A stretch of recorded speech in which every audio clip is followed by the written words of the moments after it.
Los Pirineos desde el aire.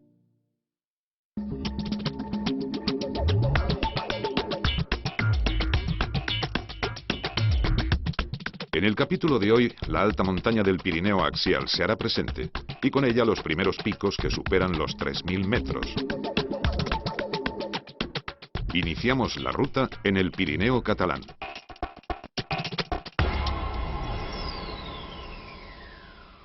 En el Ripollès y el Berguedà, los prepirineos tienen un aspecto formidable y sobrepasan los 2000 metros. Circundado de montañas aparece Castellar de Nuc, escenario del famoso concurso de Gossos d'Atura, los perros que ayudan a los pastores a vigilar el rebaño. El río Llobregat nace e inicia su curso en estos valles de vegetación densa. Aquí la naturaleza también ha tenido que convivir con la industria. La fábrica de cemento Aslan de finales del siglo XIX, hoy convertida en monumento histórico, es la primera de este tipo que existió en Cataluña. Vamos hacia el norte para encontrar el trazado de una carretera emblemática, la que cruza el puerto de Toses. La carretera sube hasta casi 2000 metros y en invierno la nieve a menudo obliga a cerrarla. Esta ruta con 267 curvas era la puerta de entrada habitual a la Cerdaña, pero recorrerla tenía una buena recompensa, llegar a la estación de esquí de La Molina. La Molina es la estación más antigua de los Pirineos. En el 2008 se cumplirán 100 años de la primera noticia que se tiene de esquiadores en estos parajes. La Molina ha sabido avanzar al ritmo de los tiempos, igual que su vecina, la estación de la Masella. Desde la cima de la Tossa d'Alp, que domina toda la Cerdaña, descienden docenas de pistas que ofrecen una bajada vertiginosa de casi 1000 metros de desnivel. Los bosques de pino negro dotan a la Masella de un paisaje singular. Recientemente las estaciones de La Molina y la Masella han unido esfuerzos y bajo el nombre de Alp 2500 permiten a los esquiadores disfrutar de más de 100 kilómetros de pistas. En los últimos tiempos el esquí se ha convertido en uno de los motores económicos más importantes de la comarca. Tanto para los que están de paso como para los que tienen una segunda residencia, la comarca de la Cerdaña es en invierno o en cualquier época del año un destino turístico de primer orden. Sobre una colina que se levanta en medio del llano ceretano se encuentra Puigcerdà, la capital, el centro comercial y turístico. Un campanario gótico y su famoso lago artificial son dos vestigios de la historia medieval de esta población casi milenaria. En torno al lago se encuentran algunas villas construidas en las postrimerías del siglo XIX y principios del XX, cuando la Cerdaña se convirtió en uno de los lugares de veraneo preferidos por la alta burguesía. Llívia, conocida ya por los romanos, es un caso atípico. A pesar de estar totalmente en territorio francés, pertenece a España. Por tener el título de villa no pasó a dominio francés tras el Tratado de los Pirineos de 1659. En Llívia se encuentra un tesoro histórico, una de las farmacias más antiguas de Europa, documentada ya en el siglo XVI. Dominando el pueblo, los restos del castillo medieval siguen siendo testigo de la vida y la historia de la Cerdaña. Esta comarca pirenaica está habitada desde la prehistoria. El nombre proviene de la tribu íbera de los ceretanos, que se estableció en este territorio durante mucho tiempo. Los lagos de Malniu conservan la belleza que también debía de maravillar a los antiguos pobladores de estas tierras.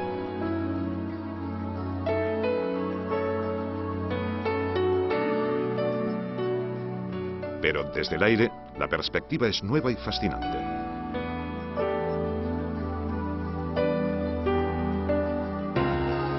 El día se está nublando y las sombras juegan a recorrer la cordillera, aunque no parece que amenace tormenta. Desde los lagos de Malniu, una caminata de 3 horas sin complicaciones técnicas permite ascender al Puig Pedrós, uno de los picos más altos de la Cerdaña. Por el aire, el trayecto es muy corto y, naturalmente, muy descansado. El día sigue tapado y las nubes siguen jugando a escondernos los rayos de sol que intentan colarse. Con esta luz oscura, el Circo de los Engorgs, un conjunto de montañas que superan los 2800 metros, nos ofrecen una panorámica inquietante, casi amenazadora.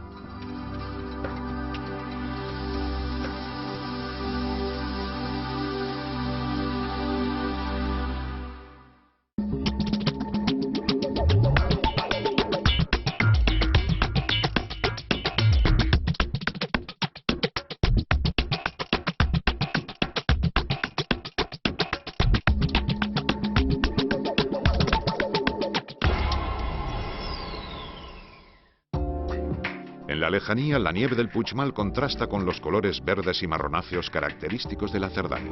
Estamos en los bosques de Lles de Cerdaña, que acogen la salida de una competición muy popular, la Marcha de los Pirineos.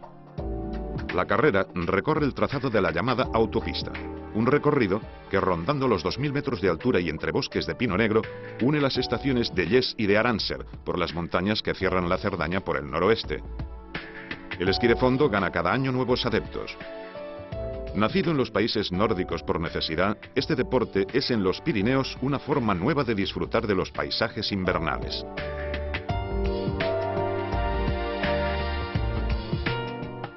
De regreso al llano nos espera Bellver, una de las poblaciones ceretanas más importantes desde que en el siglo XIII el rey Jaime I ordenó que el camino real que unía Puigcerdá y la Seu de Urgell pasara por el entonces pequeño núcleo habitado. Bellver, y unos cuantos kilómetros más allá Martinet, ya casi en el límite de la Cerdaña con el Alto Urgell, son una buena puerta de entrada al Parque Natural del Cadí-Moixeró. La cara norte del Cadí, majestuosa y desafiante, es la joya de esta sierra prepirenaica. Justo debajo se encuentran diseminados unos cuantos pueblos que sobreviven al aislamiento. Viéndolos, es inevitable pensar en la dureza de la vida de la gente que durante siglos ha vivido en estos parajes ajenos al frío y a la soledad. Los riscos imponentes de roca calcárea del Cadí son un paraíso para los amantes de la escalada en roca en verano y en hielo en invierno. Curiosamente, la vertiente sur de estas montañas es mucho más suave y permite llegar caminando hasta el mismo precipicio. El Parque de Cadí-Moixeró es un lugar ideal para hacer excursiones de media montaña que a veces tienen el premio de una vista inesperada. En invierno, el Cadí es mucho más exigente con quien decide acercársele. La nieve llega puntual y el paisaje se vuelve más inhóspito. Muy cerca, con una planta que lo hace digno de competir en belleza con cualquier pico del mundo, sobresale el Pedraforca, un prodigio geológico. Cuenta la leyenda que la montaña son las ruinas de un castillo sarraceno encantado. Pero el macizo no es solo rico en leyendas. Las minas de carbón de Saldas permiten sacar provecho de la montaña desde hace más de 100 años. Hay que subir de nuevo para volver al Pirineo axial. La ruta pasa por Berga, lugar de paso desde épocas medievales de los que iban a la montaña o de los que desde tierras pirenaicas bajaban al llano.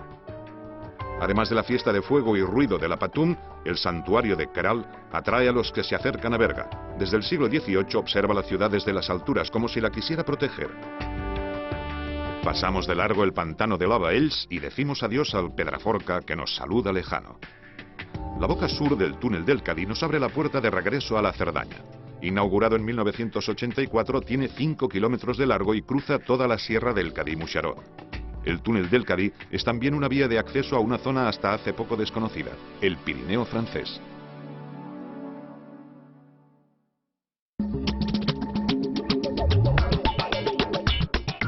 Desde el aire, las únicas líneas que se ven son las de las nubes y las montañas, pero según el mapa, ya estamos en Francia.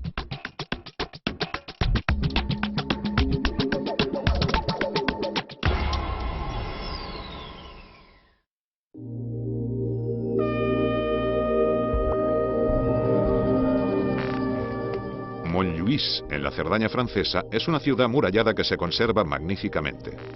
La fortificación fue levantada en 1679 por el rey Luis XIV por razones estratégicas. Muy cerca existe una construcción mucho más moderna, el horno solar de Odelló, el mayor del mundo. Font-Romeu es un lugar tradicional de veraneo. La altitud y el aire puro han convertido esta estación de montaña en un lugar muy visitado para tratar problemas respiratorios. Pero hoy el nombre de Font-Romeu se asocia sobre todo al esquí. Es una estación enorme. Además dispone de 500 cañones de nieve artificial que garantizan que se pueda esquiar todos los inviernos. La comarca del Capcir de la Cataluña francesa está repleta de estaciones de esquí. Muchos esquiadores españoles y andorranos las han descubierto en los últimos años y las frecuentan. Como máximo, todas ellas se encuentran a unos 50 kilómetros de la Cerdaña o de Andorra y por lo tanto son muy accesibles. Además, debido a su orientación geográfica, la nieve cae con abundancia porque se benefician de las tormentas de levante y también de algunos frentes atlánticos que llegan hasta estas montañas y descargan nevadas contundentes. En los últimos tiempos, las estaciones de esquí han supuesto una magnífica reactivación económica para la comarca. En los últimos 100 años, el Capcir ha perdido hasta el 70% de la población, que tuvo que abandonar su casa para ganarse la vida en otros lugares. Hasta hace muy poco, la economía de la zona era básicamente agrícola. Hoy, la mejora de las comunicaciones, sobre todo con los túneles del Cadí y de Puigmorens, ha permitido la llegada de una luz de visitantes. Nos adentramos un poco más en territorio francés. Es hora de cambiar la nieve por el verde del país de los cátaros. El actual departamento de Ariège, la Occitania medieval, fue el paisaje donde vivieron los cátaros entre los siglos X y XIV. Montségur fue uno de los últimos reductos del catarismo, una creencia de estricta moral que criticaba la doctrina oficial católica y el sistema feudal vigentes. La Iglesia, que los consideró herejes, los persiguió durante siglos hasta que consiguió su eliminación. Los restos del catarismo son bien visibles en muchas poblaciones, como el castillo de Foix, que todavía hoy domina la villa con la insolencia que da el haber sobrevivido a 1000 años de historia. Muchos cátaros se refugiaron en España. Los que no huían a menudo debían esconderse donde fuera para evitar ser aniquilados. Esta región está repleta de cuevas fortificadas, situadas en lugares estratégicos desde donde controlaban perfectamente la llegada del peligro. Empezaban entonces una historia y un mito que han llegado hasta nuestros días. Una vez más, toca subir. Es hora de calzarse de nuevo los esquís y disfrutar con los descensos que ofrecen las pistas de Aix. En tiempo de los cátaros, y de hecho hasta no hace mucho, la nieve era sinónimo de dureza, aislamiento y dificultades. Hoy, la nieve es un regalo para los que viven de ella y para los que quieren disfrutarla. En el horizonte las montañas parece que reclamen nuestra atención. Llegó el momento de acercarse a ellas porque las panorámicas son espectaculares. La Dent d'Orlú, una pirámide casi perfecta, un diente que se levanta imponente hacia el cielo, es el territorio soñado por los escaladores de la alta montaña. Conquistarla, desafiando los precipicios que amenazan por los 4 costados, debe de ser una experiencia memorable. En invierno, estas cimas son casi inaccesibles para casi todo el mundo. Verlas ahora tan cercanas es un privilegio. A 2000 metros de altura aparece el enorme lago de las Bullosas, joya helada del territorio montañés de la Alta Cerdaña dominado por el Carlit.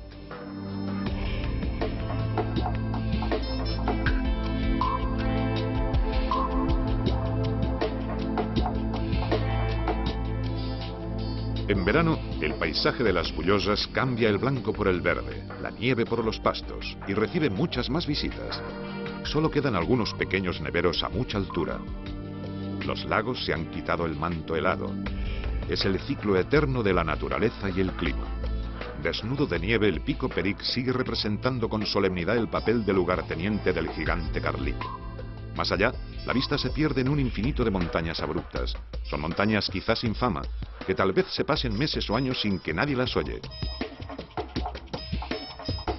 A los pies del Pico Peric, los lagos de Camporrells son ya un terreno más amable, un lugar ideal para disfrutar de la naturaleza en estado puro, para dejar pasar las horas ensimismado por el paisaje.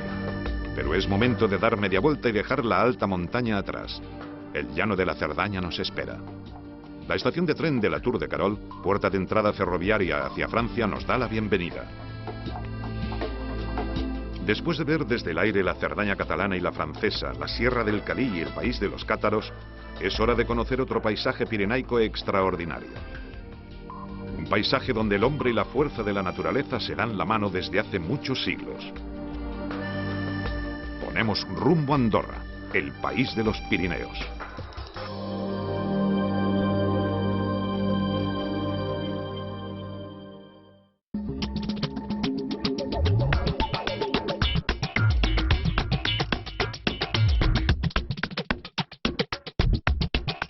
Andorra es el único estado situado íntegramente en los Pirineos.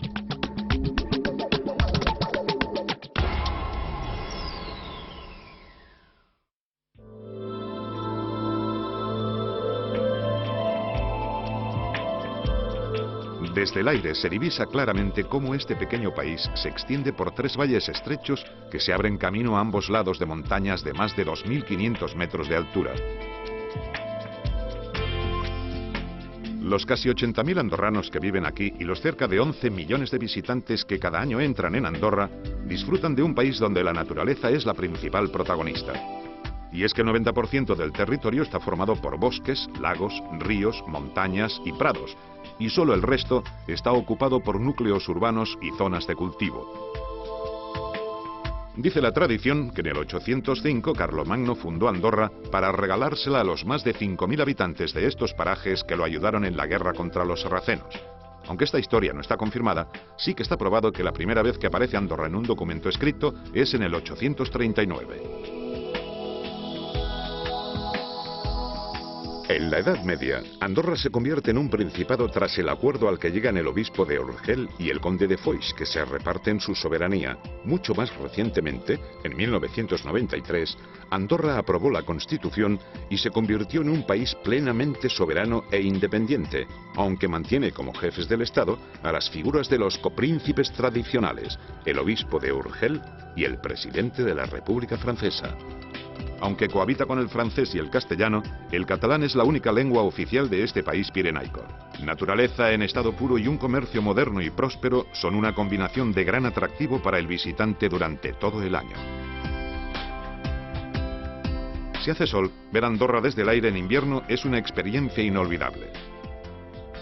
El blanco se muestra en toda su pureza. De aquí hasta el infinito todo es un paisaje maravillosamente uniforme. Y es en esta época cuando Andorra tiene un protagonista absoluto, el esquí. Desde hace unos 50 años, Andorra vive el esquí en primera persona. Tiene más de 3.000 hectáreas de áreas de esquí, con casi 300 kilómetros de pistas que se deslizan en medio de unos paisajes de una belleza cautivadora. Sus 177 pistas ofrecen dificultades para esquiadores de todos los niveles y muchas otras actividades invernales. Desde el aire solo se distingue un color, el blanco de la nieve, que un invierno tras otro cae generosa sobre las montañas de Andorra. Administrativamente, Andorra se divide en 7 parroquias. La parroquia más meridional y la primera que da la bienvenida a los que entran en Andorra por la carretera que viene de España es San Julián de Loria. La capital da nombre a la parroquia y es una de las poblaciones más dinámicas y tiene una vida cultural y social muy activa. Las aldeas que rodean San Julián ofrecen a los visitantes una naturaleza exuberante, en unos paisajes donde también se nota la mano del hombre. Los pequeños núcleos habitados han conservado el regusto tradicional. Es fácil descubrir el encanto de unos pueblecitos dedicados desde siempre a la vida agrícola y ganadera. La parroquia de San Julián de Loria cuenta con magníficos ejemplares del arte románico más puro, ermitas que destacan por su belleza austera. En el pueblo de Nagol, las ermitas de San Martín y San Serni parece que floten en la montaña, como si la mano del hombre las hubiera sabido colocar en el único lugar posible. El santuario de la Madre de Dios del Canoli, que es muy querido por los lauredianos. Los últimos sábados de mayo, la celebración de su festividad reúne aquí a una multitud de personas. En la cota de los 2.000 metros encontramos la Rabassa. Naturaleza y tranquilidad se combinan en esta estación ideal para disfrutar en familia. La Rabassa es un lugar extraordinario para practicar el esquí de fondo y otros deportes de invierno y recorrer diversos itinerarios por unos parajes fascinantes.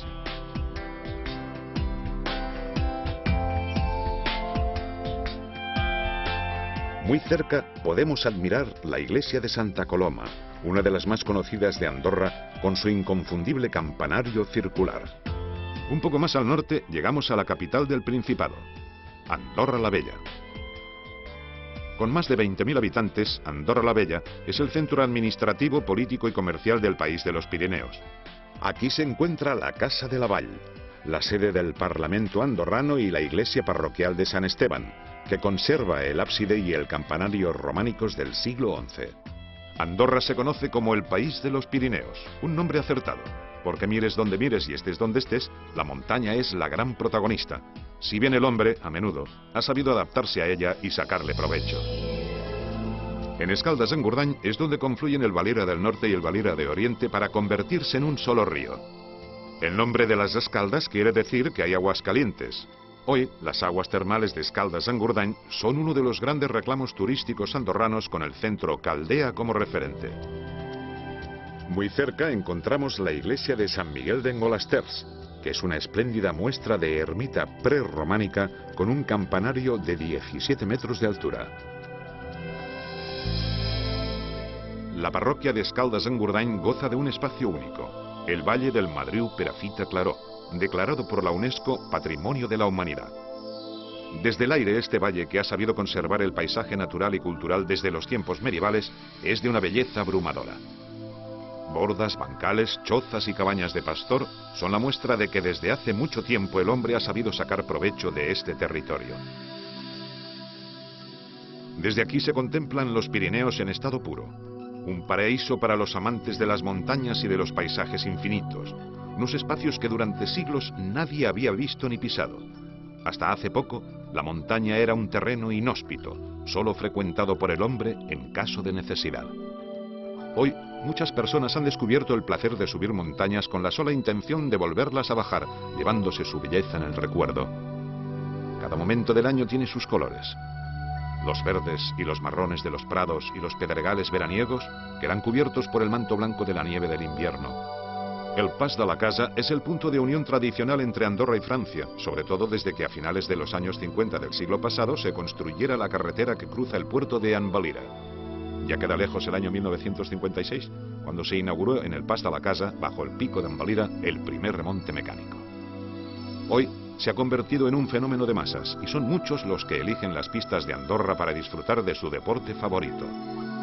Pas de la Casa Grau Roig ha sido siempre una estación pionera.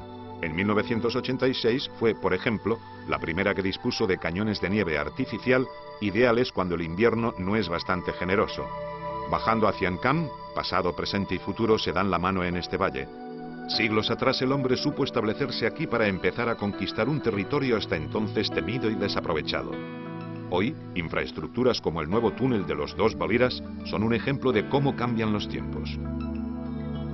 La parroquia de Encamp ocupa el centro geográfico de Andorra. El conjunto de San Román de les Bons tiene una buena vista sobre el territorio de la parroquia. Muy cerca, pero ya en otra parroquia, la de Canillo, vemos otro templo, el santuario de la Madre de Dios de Meritxell, patrona de Andorra. Iglesia románica de tiempos inmemoriales, un incendio la destruyó en 1972. Al lado de este lugar primitivo, Ricardo Bofill construyó el santuario. Su arquitectura rabiosamente moderna, bien integrada en el paisaje, se ha convertido en todo un símbolo para los andorranos. La parroquia de Canillo conserva diversos privilegios protocolarios y es la sede de espacios tan emblemáticos como el famoso Palacio de Hielo de dimensiones olímpicas. Andorra es un país salpicado de románico, un estilo arquitectónico austero, poco pretencioso, modesto, que retrata a la perfección cómo era la gente que vivía en los Pirineos en la época medieval. Las montañas de Soldeu tienen el privilegio de haber visto al que dicen que fue el primer esquiador de Andorra. Según se cuenta, en 1924 el cartero de Soldeu decidió utilizar unos rudimentarios esquís de madera para poder hacer más cómodamente su trabajo durante el invierno. La estación de Soldeu al Tarté se unió en la temporada 2003-2004 a la de Pas de la Casa Grau Roig. Juntas conforman Gran Valira, un descomunal territorio blanco, el dominio esquiable más grande de los Pirineos. Son 193 kilómetros repartidos en 110 pistas que han convertido Gran Valira en uno de los centros invernales más espectaculares de Europa. En verano, el esquí deja paso a muchos otros deportes de montaña. El Valle de Incles es, por ejemplo, ideal para practicar senderismo. Siguiendo itinerarios de poca dificultad, es posible llegar a lugares como el lago de Juclà, el más grande de Andorra. Esta antigua cubeta glaciar es uno de los rincones más bonitos de la geografía del país de los Pirineos. Ahora nos dirigimos hacia otra parroquia, Ordino. La parroquia, la tercera más grande del país, recorre la cuenca del Valira del Norte. Habitada desde tiempos inmemoriales, Ordino se ha considerado históricamente como uno de los motores industriales de Andorra. Hasta finales del siglo XIX, en esta parroquia abundaban las fraguas. Hoy, esculturas como las de los hombres de hierro recuerdan que hace ya tiempo que los habitantes de estos parajes pirenaicos se ganaban la vida trabajando este metal. Aquí se escribió en el siglo XVIII el Manual d'Igest, conocida como la Biblia andorrana, y que recoge la historia, el gobierno y los usos y costumbres de este país pirenaico. La parroquia de la Massana es también rica en patrimonio arquitectónico. En este valle, uno de los más escondidos y más tranquilos de Andorra, se encuentran magníficas muestras de arte románico. Hacer la ruta por las diferentes iglesias de esta parroquia es descubrir un paisaje que se ha conservado casi inalterable al paso del tiempo. Además del románico, otro atractivo de las parroquias de Ordino y de la Massana es el esquí. Ordino Arcalís, Pal y Arinsal, hoy con el nombre de Vallnord, han sumado esfuerzos y ofrecen casi un centenar de kilómetros de pistas con una nieve de calidad casi siempre insuperable. Al abandonar Andorra, no podemos dejar de rendir homenaje al Comapedrosa en la parroquia de la Massana. El pico andorrano de más altura se muestra con toda su majestuosidad, como si fuera bien consciente del lugar privilegiado que ocupa. Altivo, el Comapedrosa casi puede hablar de tú a tú con otro coloso de los Pirineos, la vecina Pica d'Estats, que muy cerca saca la cabeza hacia el horizonte y nos invita a acercarnos a ella.